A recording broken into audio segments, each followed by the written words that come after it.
Now, we are pleased to welcome Dr. Brian Spears, Director of the AI Innovation Incubator, or AI3, at Lawrence Livermore National Laboratory, and Alexis Bonnell, Partnership Manager for U.S. National Labs at OpenAI, for a fireside chat moderated by PJ Maykish, Vice President of Strategy at SCSP.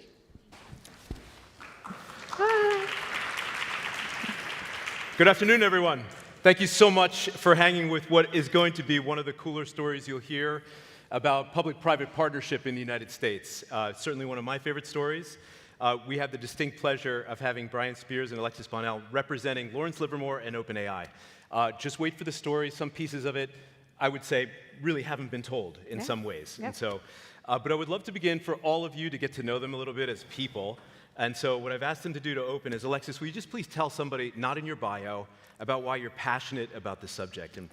Yeah, I think, from way back in the 90s, my very first job was, I was a third employee of the Internet Trade Association, and my job was to go to places like American Express and American Airlines and all these big Fortune 500 companies and say, like, hey, the internet is going to change how you do business.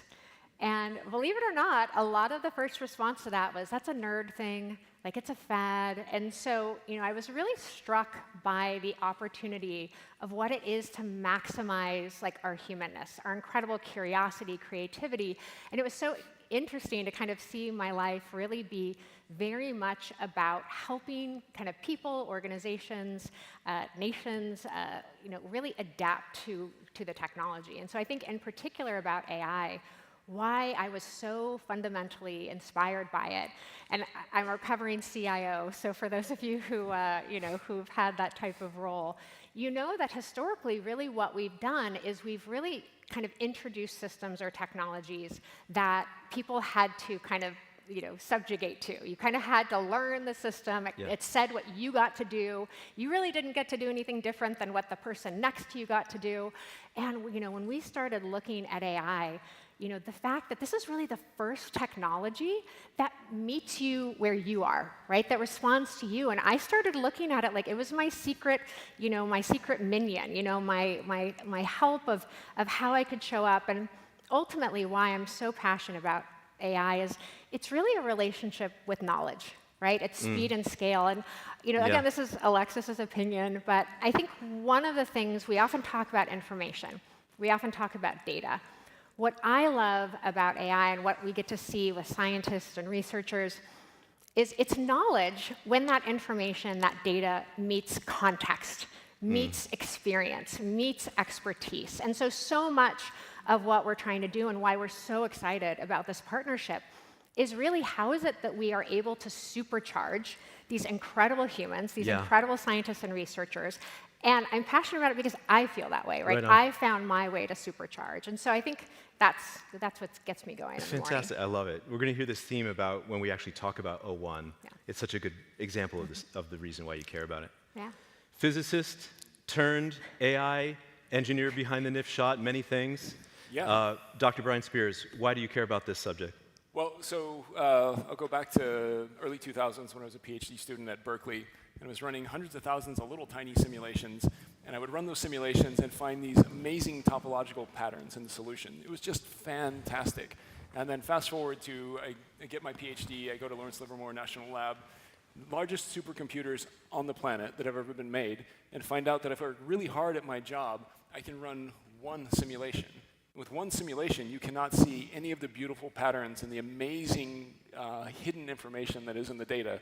And so I committed myself at that point to, one, accelerate those simulations with machine learning and data science capabilities, and two, prepare for all the data that would be born from it so that we could use machine learning and AI to see that.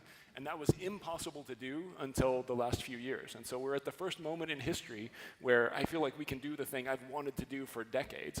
It was a journey from sort of bright, starry-eyed student to now pretty fulfilled professional. Fantastic.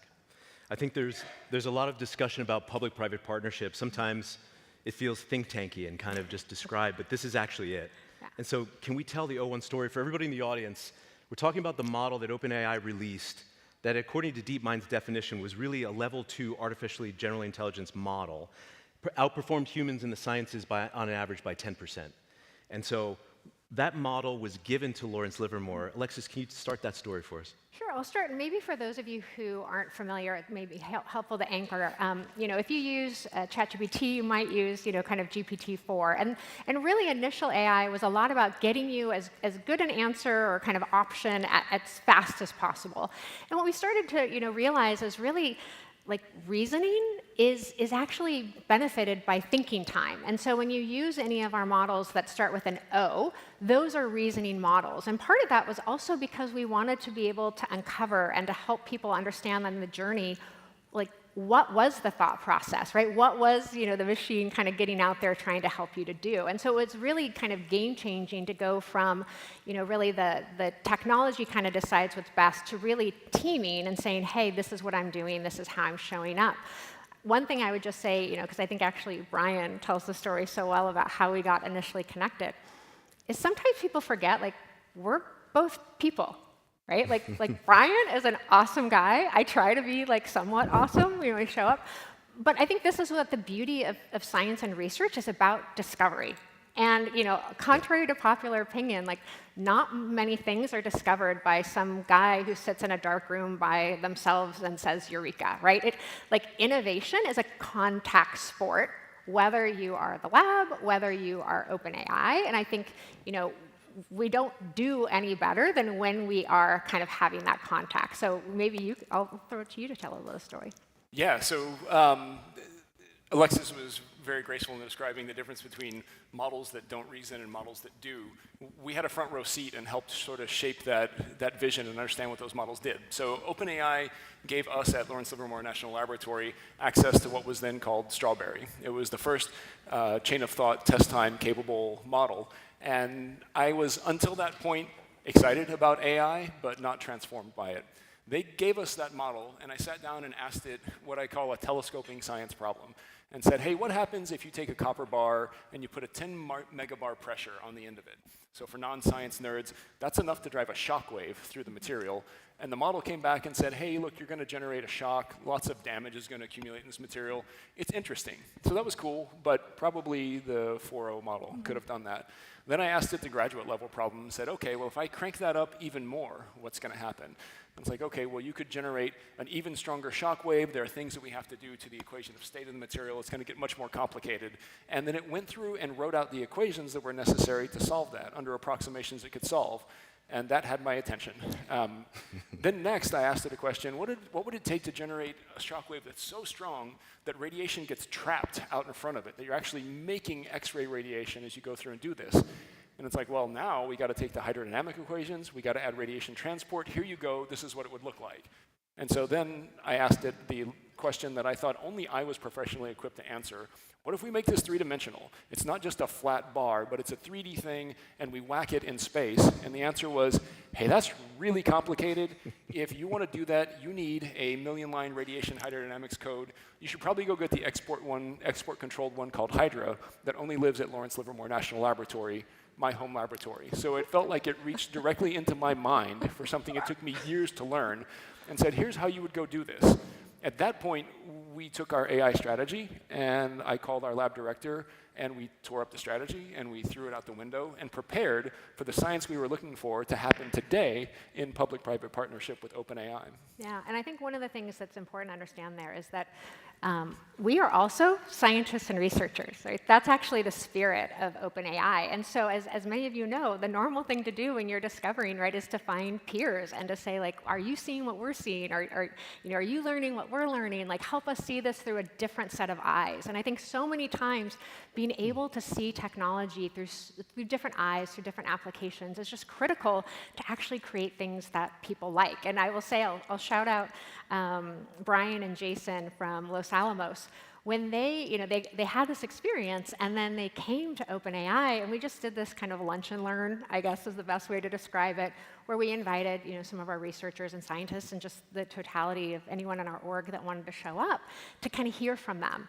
And Brian, there are still stories that go around the halls of OpenAI of like those two scientists that came in. Like our people were inspired, right? They realized, because sometimes when you're training something, you're teaching something, what's so cool about AI is it really does meet you at that experience and that expertise. So if you think about it, our folks, kind of ask things that they know within their sphere, but partnering and being able to say, is this useful to you in your way with what you know?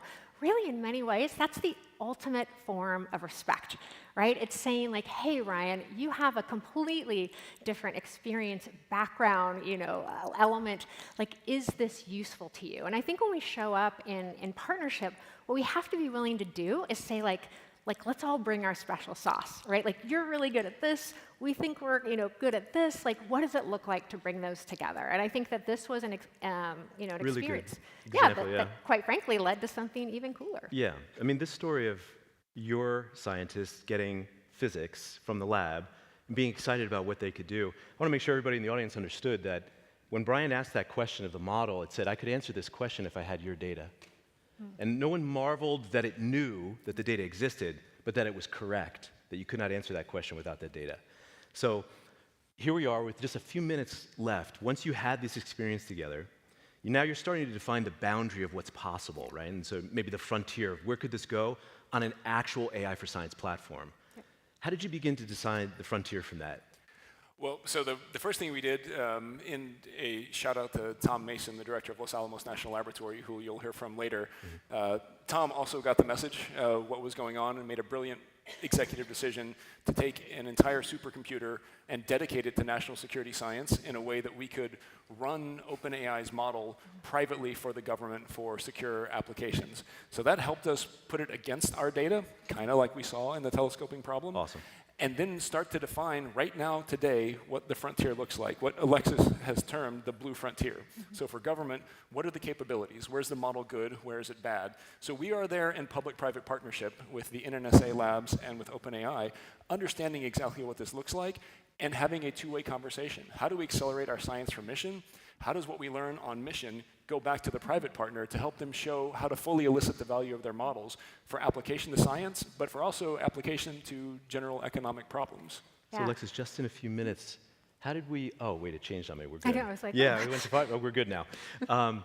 You started to define this frontier, you named it, and can you talk us through your logic for that and why were you doing that? Yeah, I think, maybe to start in what drove that logic. One of the things people often wonder, like, how do these partnerships come about?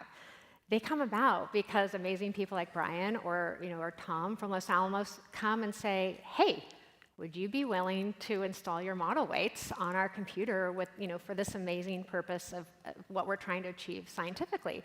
And, it was something we'd never done before. And so I think one of the things that's important when we think about what is possible next, right? When we think about something like a blue frontier, in this partnership, we actually have to be really intentional about like how we show up. And the first thing was they had to ask, right? It didn't occur to us that this was something that we should do or could do. And then the reality is we also, I think what made it so successful and why I just have so much respect and so much fun, working with them as partners is because we also both said, we've never done this before. Like, is this going to work? Can we do this? Like, how do we do this? And so I think that willingness, whenever you're talking about a frontier, whether it's one that's available to you now or whether it's one that is 5 years, 10 years, you have to be willing to show up, have that shared mission, kind of put all your equities on the table and say, like, is this doable? How do we do it? And I want to just give a huge shout out. Brian and I were talking about the two kind of myths. One of them is like government doesn't move fast, and the other one is, what did we say it was? Tech doesn't care about national security. Doesn't care about Mm-hmm. national security or government. And if anything disproves that, it's this. I can't say enough about, government can be hard. It can be hard to navigate. It can be intimidating and daunting, right, for an entity like ours. We're used to moving on like a stopwatch, not a calendar, right? And so it's like, are they actually serious about this? Are they really going to meet us? And as probably many people here know, there's lots of places along the innovation partnership journey where things can easily go, to die. But it really was, at the end of the day, that human-machine teaming showing up and saying, we will figure out a way to do this because we think it's important. And I think from, as we look to the frontier, for me, what was so exciting about this is it really matters that government actually has a seat at the frontier table. with us, right? And figuring out, like, how do we do that in a way that both advances, the mission of government, that does things with technology that really only is unique to government or unique, for example, to our national security or our government missions. And at the same time, how do we show up in a way where, like, helping meet that cadence? The reality, what I love about AI, which is also probably a challenge, is we're going to say things today and believe things today that are not true in 4 months, in 6 months, maybe in 4 days, in 4 weeks. And so that willingness, I think what it really inspires in us when we think about that frontier is to understand and accept it's constantly moving, right? And so a great partnership, like just the amount we've learned together with like you all and NVIDIA just on compute, right? What does it look like? You have a government computer, it's amazing, but we're installing frontier models, right? Like there's lessons learned in both the sexiness of what we're going to discover and what we're already discovering together, but there's also lessons learned on the really like, how do you get an agreement in place? How do you secure something like this? And I actually think part of the celebration of a partnership is recognizing that each of those moments are actually like mini triumphs, right? And when you put them all together, you wake up only months later realizing that we've done something no one's ever done before. And I think that this really shows for everybody who's feeling this, like Dr. Mason, Kim Budil at Livermore made decisions, Brian made decisions once you saw this model to foster this kind of relationship that you're describing. Decisions were made, risks were taken, and they are building an AI for science platform and a system of systems now. Because of really the charitable mentality of OpenAI, your work, Alexis, in some sense, being at the frontier table means they'll never be out of date. Like there's a way to, now they're on the bleeding edge of AI with the best scientists in the world. Yeah, absolutely. So this is a great way to think it. With the time we have now, you've looked into sort of where is AI for science going. You've built models at AFRL, and now you've seen what it's like when a foundation model gets to one of our greatest labs. So 100 years from now, just paint a picture for everybody here. If AGI or ASI is being used to help R&D problems in the sciences, what do you see? Like, just paint that world. Yeah, I mean, Brian? Okay, well, 100 years is a long time. I'll put an AI multiplier on it. We're going 10 times faster, so I'll answer what I think I'm going to see in a decade, because it's going to feel like a century away. Let's do a decade. I'm good. Go with a decade. But call it 100 years. It might as well be for how different I think it will be. That if there's it gets to a key takeaway as well. What you should recognize is that AI isn't just about checking your email faster or summarizing documents, making text. The reason we're so excited about it is because we can couple it to laser systems, 3D printers, robotic chemistry systems, and move mass and energy in real physical space. We're going to accelerate the actual products and security missions that we drive at the edge. And so what you can look forward to is frontier capabilities from companies like OpenAI, models like O3, driving our assets, and then think about an escalation of minimum viable product. The first thing to do is model connects to edge, we get an answer, we pull it back to the model and say, I had a hypothesis, the widget that I built is not quite what I thought. That's one loop. Then we want a system where it can see there's a difference, without us touching it, have the idea about what that should actually be again. So model has an idea, runs an experiment, makes a decision, and runs it again without us touching it. Once you do that, then you can look forward to scaling up where there's a future. The model can experience the edge in the science world on its own in what you might think of as a lights-out AI factory or a science factory. Run that loop many, many times, and what you now have for that decade or that century is the ability to turn electricity into experiential science innovation for the first time in history. Instead of it requiring people to do that, we can do it with electricity. And so that's a huge transformational difference. For national security, it means that we can either be the disruptive advantage in the world and surprise everyone else, or we could be on the receiving end of that surprise. So we have to make the choice to go make that for the United States. Sign me up, Brian. Alexis, you've thought about this for a while, and you've done this in more than one enterprise. What do you see? I think one of the things that's so interesting to me, again, like personally, is a lot of times we talk about AI and we focus on the machine or on the technology, which is incredible. What I love about human-machine teaming is actually the human. So when I think about 100 years from now, I think about what does Brian not 1.0, 2.0, what does Brian 40.0 look like? Like, who does Brian get to be? How does his experience, his expertise get to show up, get to be unlocked? How does our country, right, get to benefit from kind of, an incredible person like this and our scientists and researchers in the lab, when they've kind of been supercharged. Yeah. And so I think, one of the interesting things that we have to do sometimes when we look at new technologies is ask ourselves, who do we want to be, right? Because, when you think about it, you can show up, to a query or to a prompt, and you can, kind of ask a pretty basic question, or you can get deep. You can go big. You can, and it's really about, in some ways, I feel like it's this idea of what is our belief in ourselves and our own potential and our own capacity. So, when I look 100 years from now, I want to hope that, I guess that would be I'm going to have my first grandchild, so that might be my great-great-great-grandchild Nice. at that point. But I hope that they get to show up, that first of all, they can use it responsibly, right? They can use it safely, that the world, has prioritized that. Yeah. But more importantly, I want them to be able to reach the totality of their potential in every domain of their life, because their relationship with knowledge is unencumbered, right? That they Love it. really get to embody that. And you can take that in any domain, in any industry, but I think at the end of the day, saying who do we want to be? The last thing I would say is that, one of the things that I've learned on the scientific journey and my research journey is that, Brian is not a commodity product, right? This is a one-off. Each of us are one-offs, right? We're doing these incredible things. I would really encourage us to also, it can be very easy to quickly think about technology as a commodity, right? It's cloud, it's all the same, it's this. I would encourage us to not actually think about AI as a commodity. This is a technology that really, because of its incredible potential, it will be better, it will be different every day. And I think if we don't make space for that, and quite frankly, if we don't reward, right, the fact that we don't want it to be a commodity, and I'll kind of use one particular example. A lot of times when we're exploring a new technology, and I absolutely did this, we say, oh, I've got this, funds, and so I'll just sprinkle it around in 1,000 different places. And I think what I really respect about this partnership is that that's what a lot of labs would have done, right? We're just going to sprinkle this around.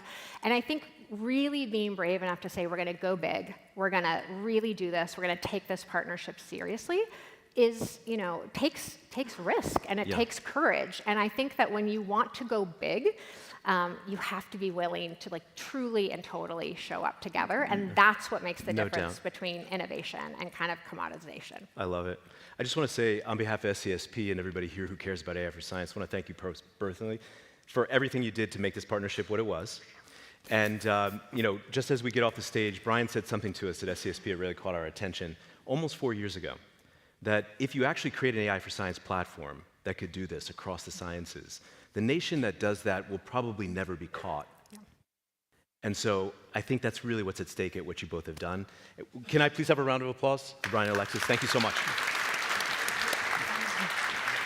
Fantastic. Thank you.